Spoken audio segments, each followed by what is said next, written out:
ಸರಿ, ಬನ್ನಿ ಭಾರತದ ಅತ್ಯಂತ ಪ್ರಮುಖ ಉದ್ಯಮಗಳಲ್ಲಿ ಒಂದಾದ ಐಟಿ ಸೆಕ್ಟರ್ನಲ್ಲಿ ಈಗಾಗ್ತಿರೋ ಒಂದು ದೊಡ್ಡ ಬದಲಾವಣೆಯ ಬಗ್ಗೆ ಇವತ್ತು ಮಾತಾಡೋಣ. ಇದು ಬರೀ ಅಂಕಿಅಂಶಗಳ ಕಥೆಯಲ್ಲ, ಇದು ಲಕ್ಷಾಂತರ ಜನರ ಉದ್ಯೋಗ ಮತ್ತು ನಮ್ಮ ದೇಶದ ಆರ್ಥಿಕ ಭವಿಷ್ಯದ ಕಥೆ. ಹಲವು ವರ್ಷಗಳಿಂದ ಭಾರತೀಯ ಐಟಿ ಅಂದ್ರೆ ಅದೊಂದು ತಡೆಯೋಕೆ ಆಗದ ಶಕ್ತಿ ಅಂತಾನೆ ಇತ್ತು. ಆದ್ರೆ ಕಳೆದ ಒಂದೇ ವರ್ಷದಲ್ಲಿ ಈ ಸೆಕ್ಟರ್ನ ಆರೋಗ್ಯವನ್ನ ಅಳೆಯೋ ನಿಫ್ಟಿ ಐಟಿ ಇಂಡೆಕ್ಸು ಬರೋಬ್ಬರಿ 17% ಬಿದ್ದಿದೆ. ಇದು ಸುಮ್ಮನೆ ಒಂದು ನಂಬರ್ ಅಲ್ಲ, ಇದೊಂದು ದೊಡ್ಡ ಎಚ್ಚರಿಕೆಯ ಗಂಟೆ. ಮತ್ತೆ ಇದು ಬರೀ ಶೇರ್ ಮಾರುಕಟ್ಟೆಗೆ ಸೀಮಿತವಾಗಿಲ್ಲ. ಇಂಡಸ್ಟ್ರಿ ಎಕ್ಸ್ಪರ್ಟ್ಸ್ ಪ್ರಕಾರ ಸುಮಾರು 3 ಲಕ್ಷ ಉದ್ಯೋಗಗಳು ಅಪಾಯದಲ್ಲಿರಬಹುದು. ಅಂದ್ರೆ ಯೋಚನೆ ಮಾಡಿ, 3 ಲಕ್ಷ ಕುಟುಂಬಗಳ ಜೀವನದ ಪ್ರಶ್ನೆ ಇದು. ಕಂಪನಿಗಳು ತಮ್ಮನ್ನ ತಾವು ಬದಲಾಯಿಸಿಕೊಳ್ತಿರೋ ಈ ಸಮಯದಲ್ಲಿ ಇಷ್ಟೊಂದು ದೊಡ್ಡ ಸಂಖ್ಯೆಯ ಉದ್ಯೋಗಗಳು ಅಲುಗಾಡ್ತಿವೆ. ಹಾಗಿದ್ರೆ ಒಂದು ಕಾಲದಲ್ಲಿ ಭಾರತದ ಆರ್ಥಿಕತೆಯ ಇಂಜಿನ್ ಆಗಿದ್ದ ಈ ಐಟಿ ಸೆಕ್ಟರ್ ಯಾಕೆ ದಿಢೀರಂತ ಇಷ್ಟೊಂದು ದೊಡ್ಡ ಸಂಕಷ್ಟಕ್ಕೆ ಸಿಲುಕಿದೆ? ಇದರ ಹಿಂದಿನ ಕಾರಣವಾದ್ರೂ ಏನು? ಈ ಪ್ರಶ್ನೆಗೆ ಉತ್ತರ ಹುಡ್ಕೋಣ ಬನ್ನಿ. ಸರಿ, ಈ ಕುಸಿತದ ಹಿಂದಿನ ಕಾರಣಗಳಂಗ ಒಂದೊಂದಾಗಿ ನೋಡೋಣ. ನಮ್ಮ ಮೊದಲನೇ ಭಾಗದಲ್ಲಿ ದೇಶದ ಈ ಆರ್ಥಿಕ ಇಂಜಿನ್ ಹೇಗೆ ತನ್ನ ಸ್ಪೀಡ್ ಕಳ್ಕೊಂಡು ನಿಂತುಬಿಡ್ತು ಅನ್ನೋದನ್ನ ಅರ್ಥ ಮಾಡ್ಕೊಳ್ಳೋಣ. ಅಂದ್ರೆ ಸ್ಪೀಡಾಗಿ ಬೆಳೀತಿದ್ದ ಸೆಕ್ಟರ್ ಇದ್ದಕ್ಕಿದ್ದ ಹಾಗೆ ಯಾಕೆ ನಿಂತುಹೋಯ್ತು? ಈಗ ಈ ಸ್ಲೈಡ್ನಲ್ಲಿರೋ ಗ್ರಾಫ್ ನೋಡಿ ಕಥೆ ತಾನಾಗೆ ಅರ್ಥ ಆಗುತ್ತೆ. ಕಳೆದ ವರ್ಷ 5%ನಷ್ಟು ಬೆಳವಣಿಗೆ ಕಂಡಿದ್ದ ಐಟಿ ಆದಾಯ ಈ ವರ್ಷ ಕೇವಲ 0-3%ಗೆ ಇಳಿಯುತ್ತೆ ಅಂತ ಅಂದಾಜಿಸಲಾಗಿದೆ. ಇದು ಬರೀ ಸ್ಲೋ ಡೌನ್ ಅಲ್ಲ, ಆಲ್ಮೋಸ್ಟ್ ನಿಂತೇ ಹೋಗಿದೆ. ಈ ಪರಿಸ್ಥಿತಿಗೆ ಒಂದೇ ಒಂದು ಕಾರಣ ಇಲ್ಲ, ಬದಲಿಗೆ ಇದೊಂದು ಪರ್ಫೆಕ್ಟ್ ಸ್ಟಾರ್ಮ್ ತರ. ಅಂದ್ರೆ ಜಾಗತಿಕ, ದೇಶೀಯ ಮತ್ತೆ ಟೆಕ್ನಾಲಜಿಯ 3 ದೊಡ್ಡ ಬಿರುಗಾಳಿಗಳು ಒಂದೇ ಸಾರಿ ಇಂಡಸ್ಟ್ರಿ ಮೇಲೆ ಅಪ್ಪಳಿಸಿವೆ. ಯಾವುವು ಆ 3 ಶಕ್ತಿಗಳು? 1. ವಿದೇಶಗಳಲ್ಲಿ ಆರ್ಥಿಕ ಸಂಕಷ್ಟ. 2. ನಮ್ಮ ದೇಶದೊಳಗಿನ ಹೊಸ ಖರ್ಚು ವೆಚ್ಚದ ಒತ್ತಡಗಳು. ಹಾಗೂ 3ನೇದು, ಎಲ್ಲಕ್ಕಿಂತ ಮುಖ್ಯವಾಗಿ ಎಲ್ಲವನ್ನೂ ಬದಲಾಯಿಸುತ್ತಿರೋ ಎಐ ಅಂದ್ರೆ ಆರ್ಟಿಫಿಷಿಯಲ್ ಇಂಟೆಲಿಜೆನ್ಸ್ ಅನ್ನೋ ಟೆಕ್ನಾಲಜಿ ಕ್ರಾಂತಿ. ಮೊದಲನೇ ಹೊಡೆತ ಬಿದ್ದಿದ್ದು ಗ್ಲೋಬಲ್ ಲೆವೆಲ್ನಲ್ಲಿ, ವಿಶೇಷವಾಗಿ ಅಮೆರಿಕ ಜೊತೆಗಿನ ವ್ಯಾಪಾರ ಸಂಬಂಧದಲ್ಲಿ. 2025ರಲ್ಲಿ ಭಾರತದ ಸರಕುಗಳ ಮೇಲೆ ಅಮೆರಿಕ ಹಾಕಿದ ಸುಂಕ 50%ಗೆ ಮುಟ್ಟಿತ್ತು. ಇದು ನಮ್ಮ ರಫ್ತಿನ ಮೇಲೆ ದೊಡ್ಡ ಹೊಡೆತ ಕೊಡ್ತು. ಅದೇ ಟೈಮಲ್ಲಿ ದೇಶದ ಒಳಗೇನಾಯ್ತು ಅಂದ್ರೆ 2025ರ ಕೊನೆಗೆ ಜಾರಿಗೆ ಬಂದ ಹೊಸ ಲೇಬರ್ ಕಾನೂನುಗಳು ಕಂಪನಿಗಳ ಖರ್ಚನ್ನ ಸಿಕ್ಕಾಪಟ್ಟೆ ಜಾಸ್ತಿ ಮಾಡಿದ್ವು. ಟಿಸಿಎಸ್ನಂತಹ ದೊಡ್ಡ ಕಂಪನಿಗಳೇ ಸಾವಿರಾರು ಕೋಟಿ ರೂಪಾಯಿಗಳಷ್ಟು, ಅಂದ್ರೆ ಸುಮಾರು 4,645 ಕೋಟಿ ರೂಪಾಯಿಗಳಷ್ಟು ಹೊಸ ಖರ್ಚನ್ನ ಹೊರಬೇಕಾಗಿ ಬಂತು.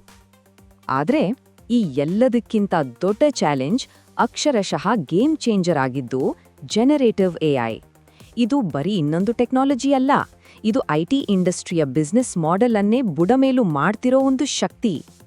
ಇದರಿಂದ ಏನಾಗಿದೆ ಅಂದ್ರೆ ಗ್ಲೋಬಲ್ ಸ್ಟೇಜಲ್ಲಿ ನಮ್ಮನ್ನ ನೋಡೋ ರೀತಿ ಬದಲಾಗಿದೆ. ಈ ಉಲ್ಲೇಖ ಹೇಳೋ ಹಾಗೆ ಎಐ ರೇಸ್ನಲ್ಲಿ ಅಮೆರಿಕ, ಚೀನಾದಂತಹ ದೇಶಗಳು ಎಐ ವಿನ್ನರ್ಸ್ ಆಗ್ತಿದ್ರೆ ಭಾರತವನ್ನ ಎಐ ಲೂಸರ್ ಅಂತ ನೋಡ್ಲಾಗ್ತಿದೆ. ಈ ಗ್ರಹಿಕೆಯ ಎಫೆಕ್ಟ್ ನೇರವಾಗಿ ದುಡ್ಡಿನ ಮೇಲಾಯ್ತು. ಉದಾಹರಣೆಗೆ ಟಿಸಿಎಸ್ನ 2026ರ ಆದಾಯದ ನಿರೀಕ್ಷೆ $37 ಬಿಲಿಯನ್ ಇತ್ತು. ಅದನ್ನ $29 ಬಿಲಿಯನ್ ಇಳಿಸಲಾಯಿತು. ಯಾಕಂದ್ರೆ ಎಐ ಬಂದ ಮೇಲೆ ಕೋಡಿಂಗ್, ಟೆಸ್ಟಿಂಗ್ನಂತಹ ಕೆಲಸಗಳು ಆಟೋಮ್ಯಾಟಿಕ್ ಆಗ್ತಿವೆ.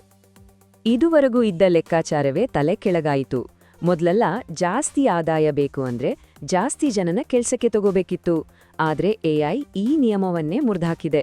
ಈಗ ಆದಾಯ ಬರೋದು ಜನರ ಸಂಖ್ಯೆಯಿಂದ ಅಲ್ಲ, ಬದಲಿಗೆ ಆಟೋಮೇಷನ್ ಮತ್ತು ದಕ್ಷತೆಯಿಂದ.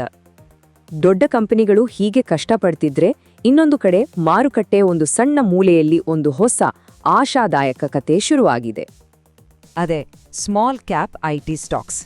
ಇವು 5,000 ಕೋಟಿಗಿಂತ ಕಡಿಮೆ ಮಾರ್ಕೆಟ್ ವ್ಯಾಲ್ಯೂ ಇರೋ ಸಣ್ಣ ಚುರುಕಾದ ಕಂಪನಿಗಳು.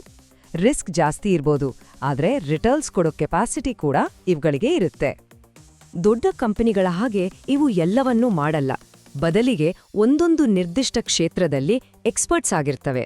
ಉದಾಹರಣೆಗೆ ಕೆಪಿಐಟಿ ಟೆಕ್ನಾಲಜೀಸ್ ಕಾರುಗಳ ಸಾಫ್ಟ್ವೇರ್ ಮೇಲೆ ಫೋಕಸ್ ಮಾಡಿದ್ರೆ, ನೆಟ್ವೆಬ್ ಟೆಕ್ನಾಲಜೀಸ್ ಸೂಪರ್ ಕಂಪ್ಯೂಟಿಂಗ್ನಂತಹ ಹೈ ಗ್ರೋತ್ ಕ್ಷೇತ್ರಗಳಲ್ಲಿ ಕೆಲಸ ಮಾಡುತ್ತೆ.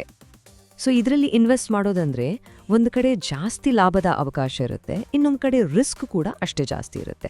ಯಾಕೆಂದ್ರೆ ಮಾರ್ಕೆಟ್ ತುಂಬ ವಾಲಟೈಲ್ ಆಗಿರುತ್ತೆ. ಹಾಗಿದ್ರೆ ನಾವು ನೋಡ್ತಿರೋದು ಬರೇ ಒಂದು ಕುಸಿತ ಅಲ್ಲ, ಇದು ಇಡೀ ಇಂಡಿಯನ್ ಐಟಿ ಇಂಡಸ್ಟ್ರಿಯ ಒಂದು ಕಂಪ್ಲೀಟ್ ರೀಬೂಟ್. ಹಳೆಯ ಆಟದ ನಿಯಮಗಳು ಈಗ ನಡೆಯಲ್ಲ, ಹೊಸ ದಾರಿಯನ್ನ ಕಂಡಿಡಿಲೇಬೇಕು. ಈ ಹೊಸ ದಾರಿಗಾಗಿ ಒಂದು ರೋಡ್ ಮ್ಯಾಪ್ ಕೂಡ ರೆಡಿಯಾಗಿದೆ. ನಾಸ್ಕಾಮ್ ಸಂಸ್ಥೆ 4C ಅನ್ನೋ ಒಂದು ಸ್ಟ್ರಾಟಜಿ ಕೊಟ್ಟಿದೆ. ಅಂದ್ರೆ ಕಂಪನಿಗಳು ಬರೀ ಸರ್ವಿಸ್ ಕೊಡೋದು ಬಿಟ್ಟು ತಮ್ಮ ಕ್ಲೈಂಟ್ಸ್ ಜೊತೆ ಸೇರಿ ಹೊಸ ಪ್ರಾಡಕ್ಟ್ಗಳನ್ನ ಸಹ ಸೃಷ್ಟಿ ಮಾಡಬೇಕು, ಸ್ಟಾರ್ಟ್ಅಪ್ಗಳ ಜೊತೆ ಸಹಯೋಗ ಮಾಡಬೇಕು. ಇದರ ಅಂತಿಮ ಗುರಿ ಏನ್ ಗೊತ್ತಾ? ಭಾರತವನ್ನ ಬರೀ ಒಂದು ಐಟಿ ಸರ್ವಿಸ್ ಕೊಡೋ ದೇಶದಿಂದ ಇಡೀ ಜಗತ್ತಿಗೆ ಟೆಕ್ನಾಲಜಿ ಮತ್ತೆ ಇನೋವೇಷನ್ ಕೊಡೋ ಒಂದು ಗ್ಲೋಬಲ್ ಹಬ್ ಆಗಿ ಬದಲಾಯಿಸೋದು. ಬೇರೆಯವ್ರು ಹೇಳಿದ್ದನ್ನ ಮಾಡೋದಲ್ಲ, ನಾವೇ ಭವಿಷ್ಯವನ್ನ ಸೃಷ್ಟಿ ಮಾಡೋದು. ಕೊನೆಗೆ ಉಳಿಯೋದು ಒಂದೇ ಪ್ರಶ್ನೆ. ನಾವು ನೋಡ್ತಿರೋ ಈ ಕಷ್ಟದ ಸಮಯ ಭಾರತೀಯ ಐಟಿಯ ಅಂತ್ಯದ ಆರಂಭನ, ಅಥವಾ ಇದು ಈ ಇಂಡಸ್ಟ್ರಿ ಇನ್ನೊಂದು ದೊಡ್ಡ ಹಂತಕ್ಕೆ ಹೋಗಲು ಬೇಕಾಗಿರೋ ಒಂದು ವೇಗವರ್ಧಕ, ಒಂದು ಕ್ಯಾಟಲಿಸ್ಟ್ ಅಷ್ಟೇನಾ? ಭವಿಷ್ಯ ಏನಾಗತ್ತೆ ಕಾದ್ ನೋಡ್ಬೇಕು.